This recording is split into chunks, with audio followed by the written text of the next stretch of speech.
안녕하세요. 저는 인천에 사는 40대 후반 여자입니다. 저는 얼마 전 배신을 당했어요. 배신을 한 사람은 20년 가까운 세월 동안 함께 산 남편이고요. 네, 남편은 바람을 피웠어요. 그것도 제 고등학교 동창과 말이죠. 어쩌다 이토록 우라통이 치미는 일을 겪게 됐는지 사연 보내볼게요. 저는 어릴 적 굉장히 가난했어요. 속된 말로 흙수저라고 하죠. 얼마나 가난했는지 저희 아버지는 제게 중학교까지만 졸업하라고 하더군요. 다행히 할머니의 만류 덕분에 고등학교에 진학할 수 있었지만요. 고등학교에 진학하게 된 저는 이를 악물었습니다. 가난한 집안 형편을 극복하기 위함이기도 했고, 저를 고등학교에 보내지 않으려던 아버지에게 보여주기 위한 것이기도 했죠. 그만큼 간절했거든요. 그렇게 되니 아버지도 저를 인정하시더라고요. 물론 제가 공부만 한 건 아니었어요. 공부를 열심히 하는 와중에도 교우 관계는 원만했습니다. 그 중에서도 가장 친한 친구는 짝꿍인 선이었어요. 선이는 피부도 하얗고 얼굴도 참 예쁜 아이였습니다. 공부를 잘 못하긴 했지만 예쁘게 태어나서 시집갈 걱정은 하지도 않았죠. 예쁜 얼굴을 가지지 못한 저는 선이가 참 부러웠어요. 그렇게 단짝이었던 선이가 내 뒤통수를 칠 줄은 그때는 상상조차 못했었네요. 아무튼 그런 학창 시절을 졸업한 후 저는 중견기업의 사무직원으로 취직하게 되었어요. 고소득이라고 할 수는 없지만 또래 여자애들보다 월급이 높았기에 기분이 좋았죠. 그렇게 몇 년 뒤 소식이 들려왔어요. 단짝 친구 선이가 결혼을 했다는 소식이었습니다. 20대 초반의 결혼이라니 친구들은 엄청 놀랐지만 남편의 재력을 듣고는 그럴만하다며 고개를 끄덕였어요. 남편의 직업이 의사인데다가 시아버지 직업 또한 병원장이기 때문이었죠. 친구들은 선이를 부러워했습니다. 예쁜 얼굴 가지고 시집 잘 갈 것 같다고 생각하긴 했지만 실제로 잘 가게 되니 엄청나게 부러웠던 거죠. 그렇게 몇 년 후 회사 생활을 하던 저 역시 결혼을 하게 됐어요. 남편은 저희 회사 과장으로 평범한 능력을 가진 사람이었습니다. 남편을 많이 사랑한 덕분인지 신혼생활과 동시에 아이가 덜컥 생겨버리더군요. 그래서 어쩔 수 없이 일을 그만두게 돼 전 육아에 전념하기로 했습니다. 그러던 어느 날 남편이 제게 중요하게 할 말이 있다면서 충격적인 말을 꺼내더군요. 진지하게 말을 꺼냈어요. 여보, 나 회사 이번 달까지만 다니려고. 어? 그게 무슨 소리야? 박 부장 있지? 이번에 명예퇴직 당하셨어. 이제 내 차례도 언제 올지 몰라. 그러니까 잘리기 전에 그만두고 내 사업 시작하려고. 사업? 무슨 사업을 하려고? 내 친구 영식이 알지? 걔가 몇 년 전에 회사 나와서 치킨집을 차렸거든?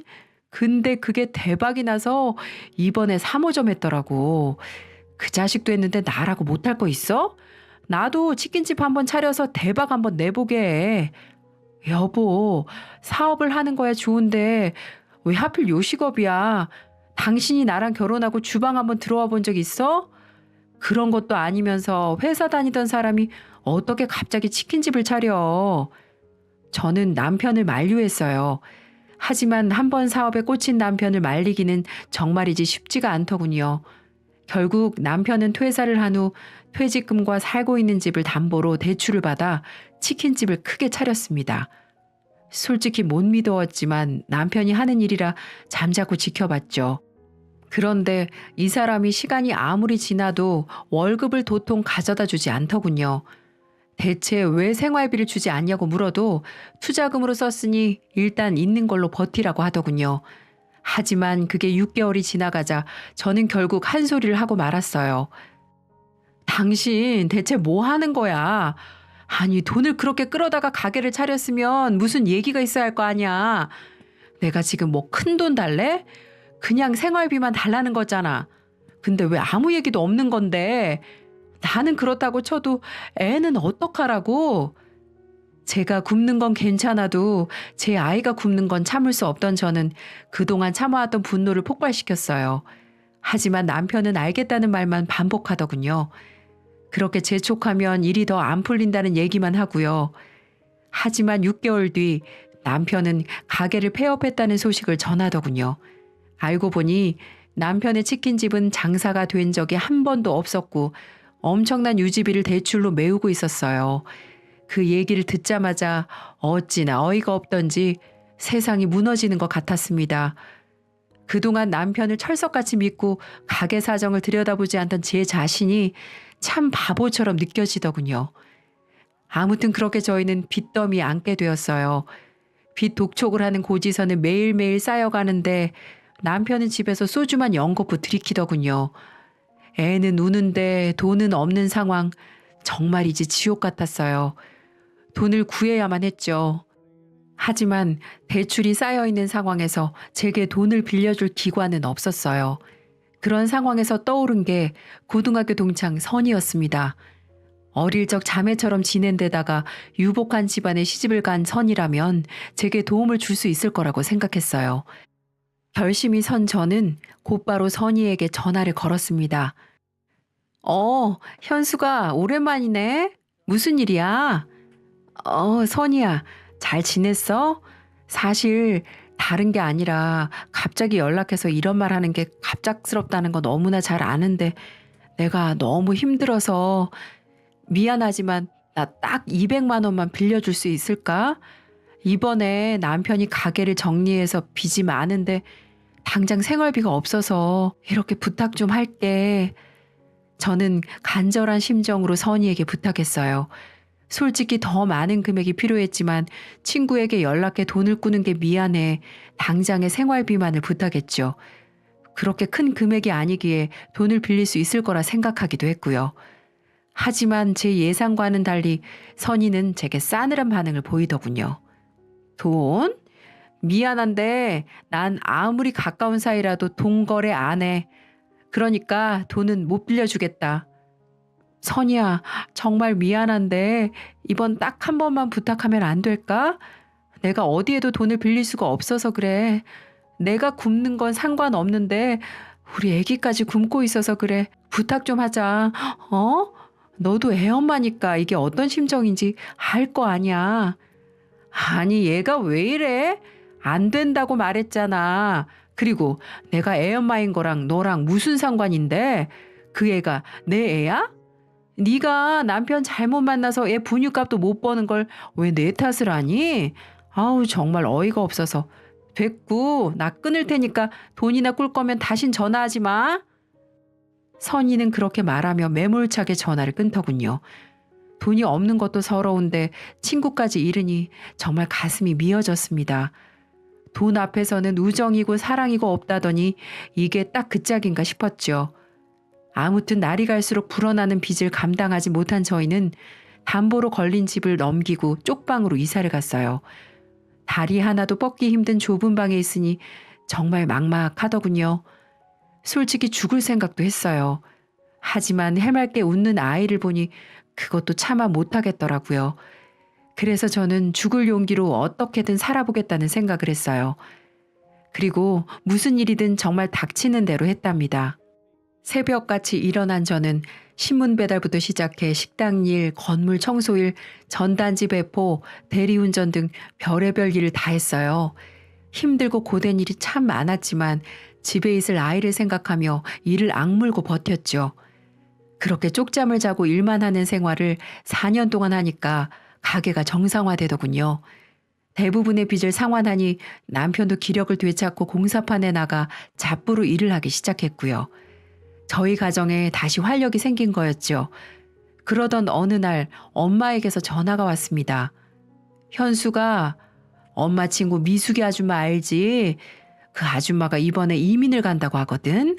그래서 식당을 싸게 처분한다고 하는데 어떻게 너 생각 좀 있니? 네가 맡아서 하면 잘할 것 같은데 네가 어릴 때부터 손맛은 아주 야무졌잖니. 엄마는 친구분이 하시던 식당을 인수할 생각이 있냐고 물으셨어요.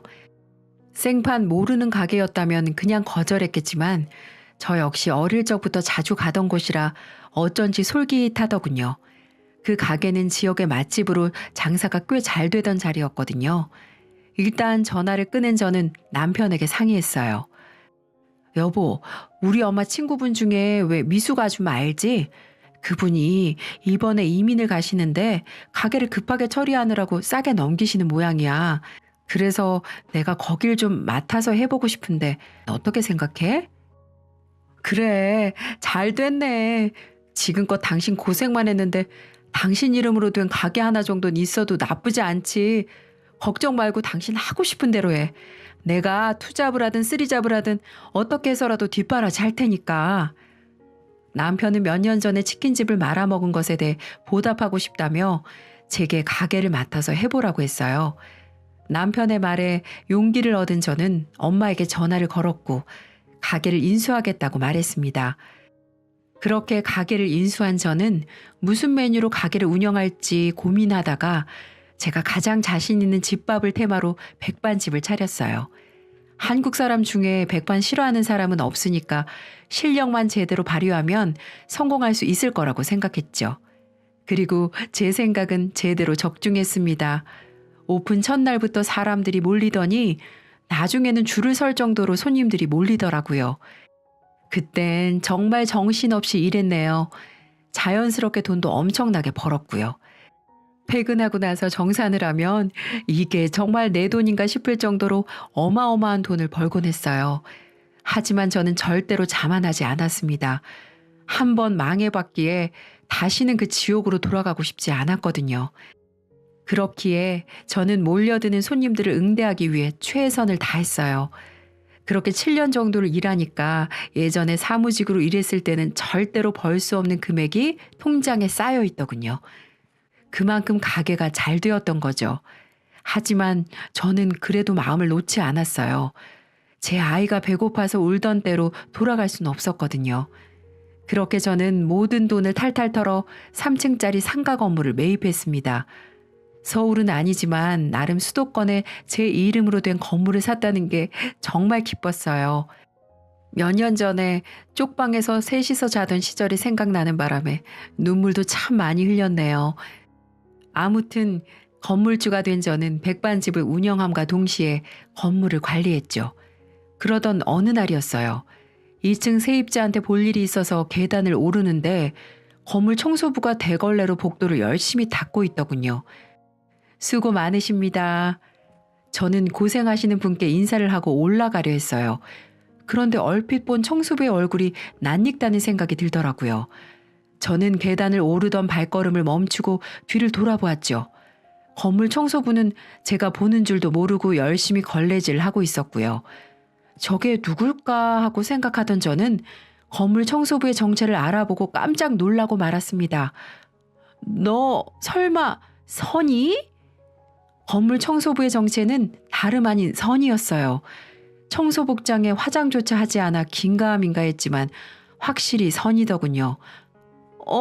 현수가 열심히 대걸레질을 하던 건물 청소부, 아니 선이는 저를 바라보며 놀란 표정을 짓더군요. 저는 그런 그녀에게 물었어요. 선이 네가 여기에서 왜 건물 청소를 하고 있는 거야? 저는 이 상황이 도무지 이해가 되지 않았어요. 금수저 의사 남편을 만나 사모님 소리를 들으며 살고 있어야 할 선이가 건물 청소를 하고 있기 때문이었죠. 남편이랑 이혼하는 바람에 그렇게 됐어. 알고 보니 선이는 의사 남편과 이혼을 했다더군요.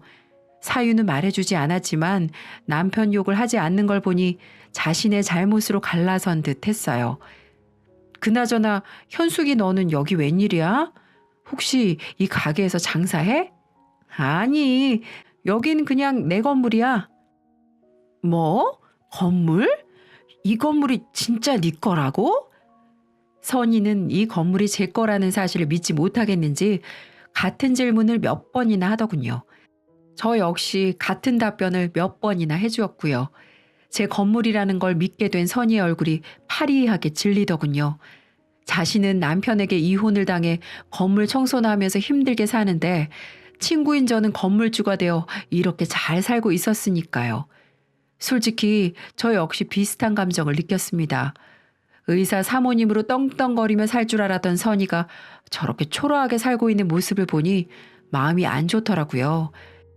일전에 돈을 빌려달라고 했을 때 매몰차게 거절했던 게 잊혀질 정도로 선의가 안쓰러웠죠.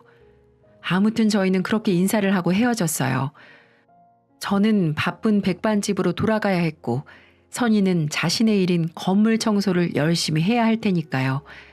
저는 건물주가 되어서도 백반집과 건물 관리를 소홀히 하지 않았습니다. 비록 3층짜리밖에 안 되는 작은 건물이지만 제 희망이었기 때문이었죠. 저희 집안을 일으켜준 가게인지라 손님들에 대한 의리로라도 게을리 운영할 수는 없었어요. 그러던 어느 날 남편이 제게 묻더군요. 여보, 혹시 건물 청소하는 사람이 당신 동창이야? 내 동창이야. 전에 왜 내가 말했었지? 20대 초반에 의사한테 시집간 선이. 기억하지? 근데 그분이 이번 월급 좀 가불해달라는데 어떡하지? 월세가 많이 밀려서 부탁 좀 한다던데. 남편에게 월급을 가불해달라고 했다는 선의의 부탁에 저는 고민했어요. 10년 전에 제 부탁을 거절했던 선의가 생각났기 때문이죠. 하지만 똑같이 굴면 똑같은 사람이 된다는 생각에 저는 가불해 주라고 했습니다. 하지만 호의가 계속되면 권리가 된다고 가불은 한 번으로 끝나지 않더군요. 그때마다 남편은 가불을 해주었고 도저히 안 되겠다고 생각한 저는 선희에게 전화를 걸었습니다. 선희야, 너 월급 가불하는 거 말인데 이제부턴 안 될 것 같다. 이 정도면 나도 해줄 만큼 해줬다고 생각하니까 이제 우리 남편 조르는 일은 없었으면 좋겠어.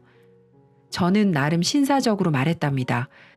하지만 선희는 일전에 기죽었던 모습과는 달리 기가 찬다는 듯이 대답하더군요. 넌 친구가 힘들다는데 그 정도도 못 해주니? 내가 어디 다른 데 쓴다고 빌려달라고 했어? 월세랑 생활비가 너무 밀려서 부탁한 거야.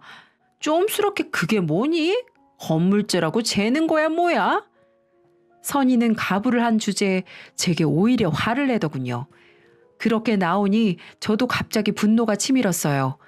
동창이란 이름으로 가불을 해줬는데 이딴 식으로 나오는 게 굉장히 불편했거든요. 얘, 너 지금 장난해? 내가 사정 좀 봐주니까 너랑 같은 수준으로 보여? 내가 만만해? 어떤 미친 여자가 청소업체 하청 직원한테 돈을 빌려줘? 네가 그나마 내 친구니까 믿고 빌려줬던 건데 넌 이게 권리인 듯 말한다? 이게 몇 번이나 가불해주니까 주제도 모르고 까불어. 너 지금 당장 가불한 돈 전부 다 뱉어낼래? 저는 선의를 무섭게 몰아붙였어요. 가불한 주제에 저를 좀스러운 사람으로 몰아가는 게 어이없었거든요. 그런데 또 웃긴 게 그렇게 말하자마자 선의가 꼬리를 확 내리더군요. 현수가, 내가 미안해. 잘못했어. 요즘 형편이 너무 어려워져서 내가 예민해졌었나 봐. 방금 했던 말 취소할게, 취소. 그러니까 내 사정 좀 봐주라. 내가 이혼하면서 재산 분할도 거의 못 받고 나와서 많이 힘들어. 까딱하다간 월세방에서도 쫓겨날 처지야. 얘 진짜 웃긴 애네. 내가 너한테 이혼하라고 했니? 재산 분할 받지 말라고 했어? 뭐 때문에 이혼한 건지는 내가 몰라도 그 사정을 왜 나한테 말하냐고. 저는 그렇게 말하고 전화를 확 끊어버렸어요. 10년 전에 생활비를 빌리지 못했던 굴욕을 되갚는 것 같아 참 시원하더군요. 그 후로도 몇 번이나 선희가 계속 전화가 걸려왔지만 받지 않았습니다. 그렇게 전 평소처럼 하던 일을 하고 지냈어요.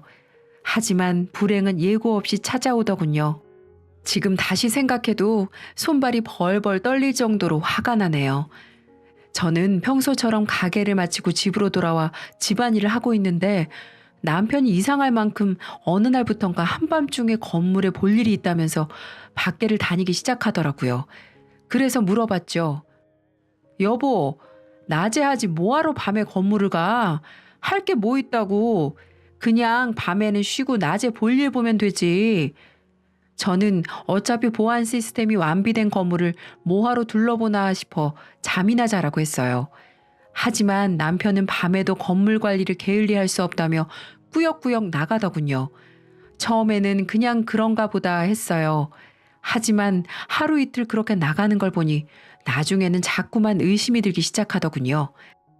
그래서 전 나를 잡고 남편의 뒤를 밟아보기로 했답니다.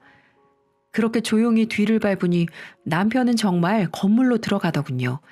정말 건물이 걱정되어서 그랬나 보구나 하고 생각했던 저는 일단 끝까지 확인하자는 생각에 남편이 들어간 지 10분 후에 조용히 건물 안으로 들어갔어요.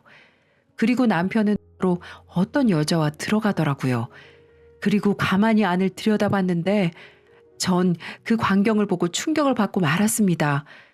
남편은 어떤 여자와 진한 스킨십을 하고 있는 거예요.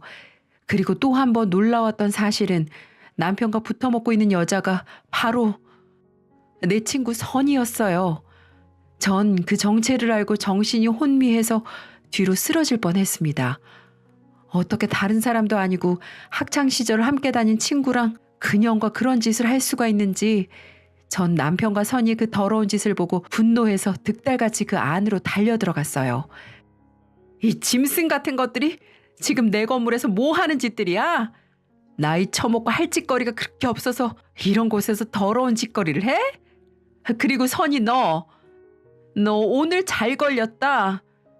라고 말하며 전 그년의 머리채를 잡기 시작했어요. 그리고 남편 놈도 뺨을 후려치기 시작했고요. 선이는 제게 여기저기 끌려다니며 울고불고 잘못을 빌었고 남편 또한 무릎을 꿇으며 용서를 빌었습니다. 하지만 이런 상황에서 바보같이 용서를 해주는 등신이 어디 있을까요? 저는 계단에 있던 빗자루를 들어서 남편과 선이를 후려쳤습니다. 먼지가 잔뜩 묻은 시커먼 빗자루였지만 상관없었어요. 지금은 저 몰래 불륜을 저지른 더러운 것들을 심판하는 게 더 중요했으니까요. 이것들에게 가만히 들어보니 건물을 관리하는 남편과 건물 청소를 하는 선이는 서로 마주칠 일이 많았고 남편은 선이가 제 친구라는 사실을 알고 친절하게 더 대해주다가 서로 저 몰래 밖에서 술 한잔하다 눈이 딱 맞았다고 하더군요.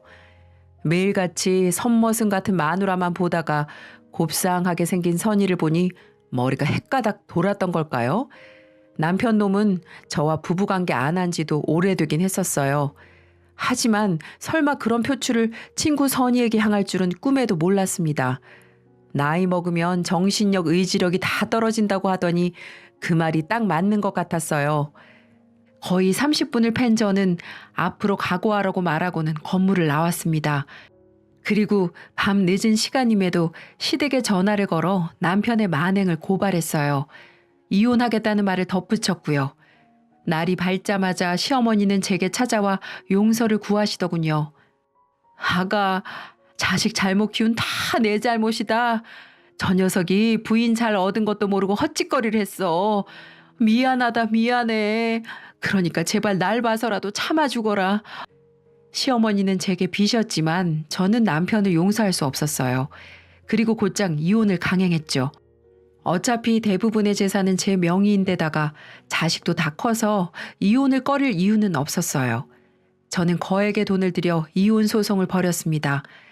남편은 아무리 그래도 이혼만은 안 된다며 버티더군요. 제가 이혼 소송을 진행하니 거머리처럼 매일같이 찾아와 무릎 꿇고 잘못을 빌다가도 제가 강하게 거절을 하면 자기 마음대로 상황이 돌아가지 않으니까 언제 그랬냐는 듯 제게 와서 물건을 부수기도 했어요. 누가 봐도 조울증 환자로 보였죠. 그래서 전 남편이 물건을 부수고 위협하는 장면들을 찍어서 접근 금지 명령 신청을 했고요. 제 근처에는 오지도 못하게 만들었습니다. 그리고 그 이후 남편의 시를 아예 말려버리기로 결심을 하고 실행을 했습니다. 먼저 매달 시어머니에게 드리는 용돈 80만 원도 바로 끊어버렸고 2년 전에 내 돈으로 마련해드린 시어머니의 집도 부동산에 내놨어요. 어머님이 살아생전에 편히 사시라고 마련해준 집이지만 어차피 집 명의는 제 이름으로 해놓은 거라 가능했던 일이었죠. 그리고 남편이 타고 다니는 벤츠 승용차 신용카드도 처분하고 아예 정지를 시켜버렸습니다. 그걸 팔아버리니 전화해서는 소리를 꽥꽥 지르고 난리 부르스를 치더군요. 하지만 전 눈 하나 꿈쩍 안 했습니다. 어차피 내 재산 그대로 돌려받은 것뿐이니까요. 남편이 어차피 신용불량 인생이었기에 사회생활 할 수 있는 모든 것들은 저를 통해서만 할 수 있었는데 아무것도 못하게 제가 두 손 두 발 다 묶어버린 거였죠. 과거에 한 번 남편 신용불량 풀려고 한 적이 있었는데 남편이 그러더라고요. 어차피 당신이 있는데 뭐하러 그렇게 해. 당신 명의로 생활하면 되지 라고 말이죠. 남편은 모를 겁니다. 지금 그 발언이 자기 인생을 처참하게 만들 수가 있고 후회할 말이었다는 사실을요. 본인도 이런 일이 벌어질 줄은 아마 꿈에도 생각을 못했겠죠. 남편은 어느 날 전화를 해서는 서럽게 울면서 말하더군요. 진짜 당신 무섭다. 꼭 이래야겠어? 아무리 그래도 어머님 집은 사실 때까지 살게 해드려야지. 지금 당신이 집을 판다는 소리를 듣고 한숨도 못 주무시고 있어. 내가 이렇게 부탁할게. 다른 건 다 막더라도 어머니 집만은 살 수 있게 해줘. 라면서 다 자기 때문에 어머니가 길거리에 나앉게 생겼다면서 울기 시작하는데 차마 들어줄 수가 없었어요. 아이고, 이 사람아, 다 자업자득이야. 당신이 벌인 그 일 때문에 여러 사람이 고통받고 있어. 그러니까 애초에 그런 짓을 하지 말았어야지. 그리고 내가 왜 당신 부탁을 들어줘야 하는데? 당신과 이혼하면 이제 어머님도 나하고 남남이야. 그러니까 당신이 일을 해서 어머님을 모시든 말든 당신이 알아서 해. 그렇게 전 매정하게 전화를 끊어버렸어요. 그 이후 땡전 한 푼 없이 제게 쫓겨난 남편은 어디 공사판을 전전하고 있다고 하더라고요. 이제 나이도 먹었고 기술도 없으니 어디서 직장을 구하기는 아무래도 힘들었겠죠. 얼마나 힘들었으면 아들에게 전화해서 100만 원을 빌려달라고 했다고 하더군요. 아무리 찌질해도 그렇게 찌질할 수가 있을까요? 아들도 그러더라고요. 엄마 힘들게 한 아빠 정말 보고 싶지 않다고요. 한순간에 마누라도 잃고 자식도 잃은 남편, 전 전혀 불쌍하지도 않았네요. 오히려 속 시원하고 고소했어요. 지금은 그렇게 이혼 소송 중에 있습니다. 남편이 재산 분할을 요구하는 바람에 시간이 생각보다 길어지고 있네요. 그래도 어떻게든 전 재산을 지키려고 해요. 다른 사람도 아닌 제 친구랑 바람핀 남편, 전 절대 용서할 수 없으니까요. 모든 걸 알아보니 그동안 선이가 가불에 갔던 건 선이가 힘들게 살고 있었던 걸 알고 있었던 남편이 선이에게 도움을 주기 위해 가불을 핑계로 제게 돈을 요구했었던 거였어요. 저는 선이에게도 철퇴를 내렸어요. 선이에게 따로 위자료 소송을 걸어서 2천만 원을 배상하라는 판결을 받았습니다. 2천만 원이 없던 선이는 제게 시간을 달라고 했지만 전 먼지까지 탈탈 털 작정으로 선이가 살고 있는 집 보증금을 담보로 소송을 진행하고 있는 중이에요. 법원에서 과연 제 소송을 받아줄지 아니면 매달 나눠서 지급하러 갈지 알 수는 없지만 전 지구 끝까지 찾아가서 받아낼 겁니다. 물론 제게 2천만 원 있어도 그만, 없어도 그만인 돈이지만 선이에게는 그 2천만 원이 자신의 삶에 있어서 가장 뺏기기 싫은 돈일 테니까요. 그렇게 저는 남편과의 소송, 선이와의 소송 결과를 각각 기다리고 있습니다. 변호사 말로는 조만간 결과가 나올 것 같다고 하는데 우선 기다려 봐야겠죠. 제게 씻을 수 없는 죄를 지은 그들에게 꼭 벌을 주고 제 새로운 인생 살고 싶네요. 남의 눈에 눈물 나게 하는 사람들은 응당 벌을 줘야 이치에 맞는 거라는 생각이 드니까요. 다들 이 힘든 시국에 조금만 더 힘내시고 우리 모두 활짝 웃을 수 있는 그날까지 아무쪼록 건강하고 좋은 일만 가득하시길 바라봅니다. 지금까지 제 사연 들어주셔서 감사합니다.